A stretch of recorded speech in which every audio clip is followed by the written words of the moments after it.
Sensitive content warning. The following video contains footage and discussion of R-rated movies and based opinions. Continue at your own discretion. He has, by far, one of the most recognizable styles of horror. Some people like to ground their horror, showing the viewer the premise's roots in reality and stating firmly that this can maybe happen. Stephen King, with few exceptions, does the exact opposite and instead portrays the horror in his stories in an almost fantastical way.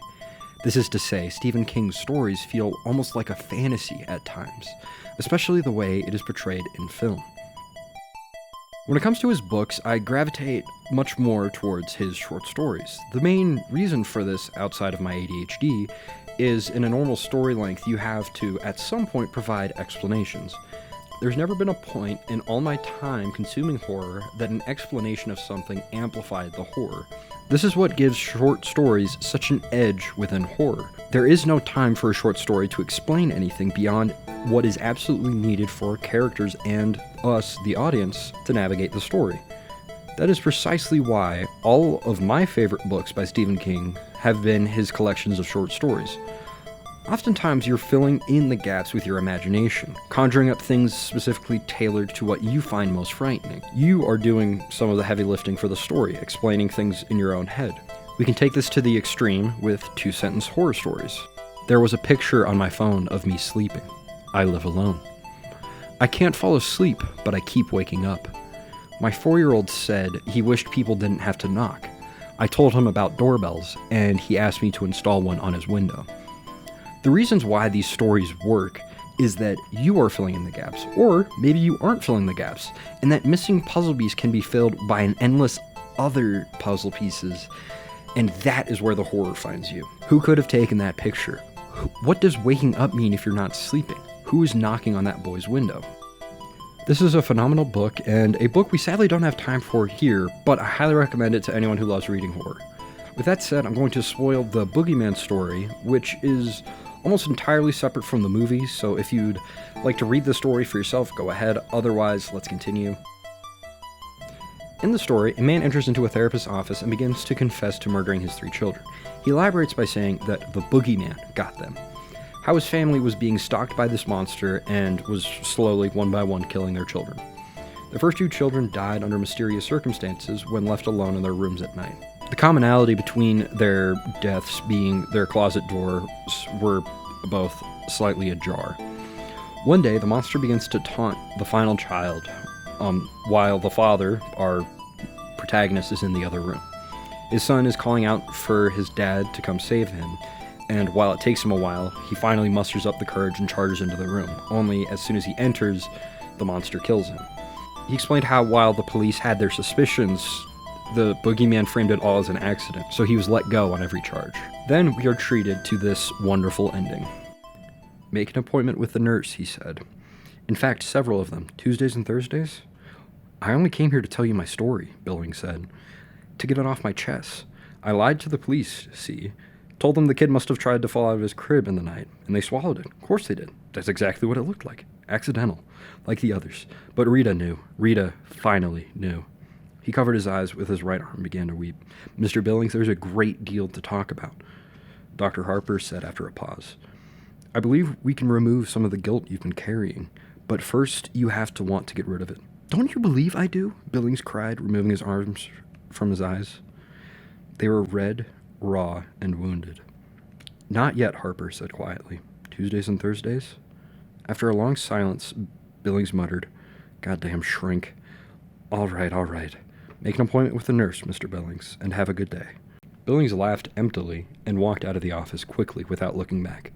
The nurse's station was empty, with a small sign on the desk blotter that said, Back in a minute. Billings turned and went back to the office. Doctor, your nurse is... The room was empty, but the closet door was open. Just a crack. So nice, the voice from the closet said. So nice. Billings stood, rooted at the spot as the closet door swung open. So nice, the Boogeyman said as it shambled out. It still held its Dr. Harper mask in one rotted, spade-clawed hand.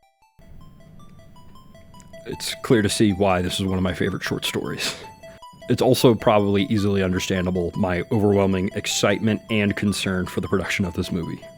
I'm not going to spoil anything directly.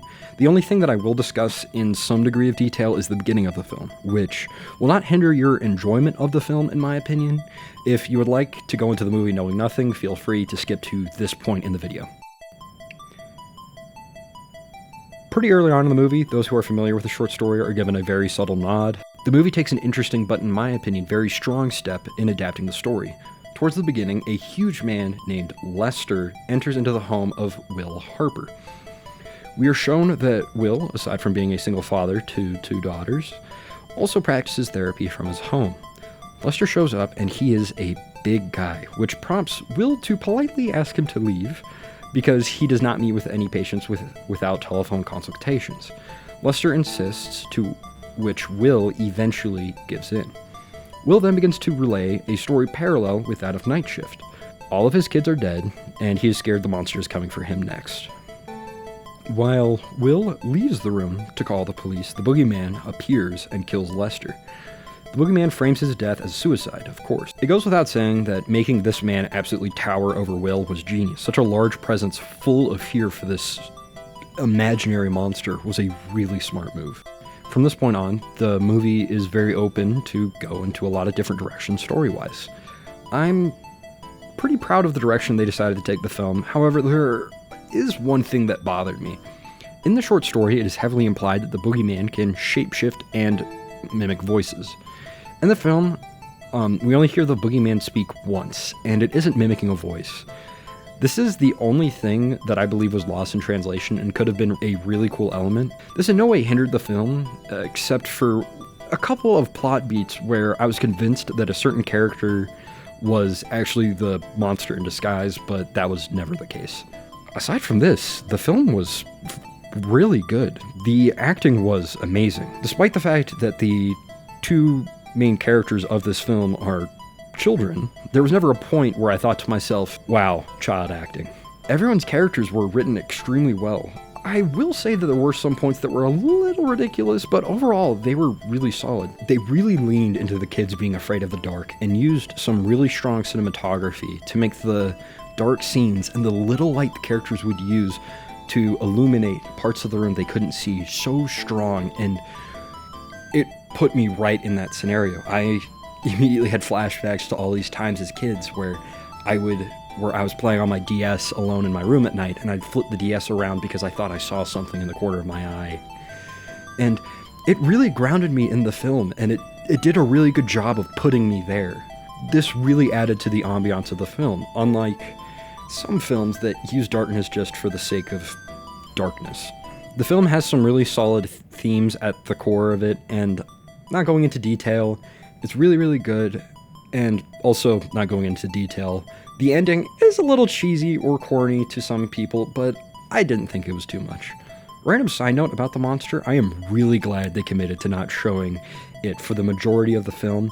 I feel that your mind can scare you much easier than something tangible on screen. I feel like A Quiet Place in this regard struggles a lot, where almost every time the monster is present within a scene, you see the entirety of the monster. There's no question about what it looks like, what it's doing, where it is, and I feel like compared from that movie to this, that they did a much better job hiding the monster and letting you think and letting you fill in the gaps. I don't think this is the best movie in the world. I'm gonna say that. I think this is a really, really good movie. And I remember I had to explain this to someone because I was really, really excited at how good this film was. And they thought, oh, so is this your favorite movie? And I said, no, I'm just really glad they did a good job at adapting this film. I don't think that a good adaptation immediately equates to a perfect film. I feel like that this happens a lot, where you can have a really, really good movie do something good, but as a whole, the movie isn't perfect, if that makes any sense. But there are a couple things that I would change here and there, but overall, I think this is a really good movie, and I think anyone would enjoy this, whether you have read the story on your own, or if you've just seen this video. You better watch out, because this is, in fact, a 2-part video. Until next time, this has been Rosewood Horror. Thank you for watching.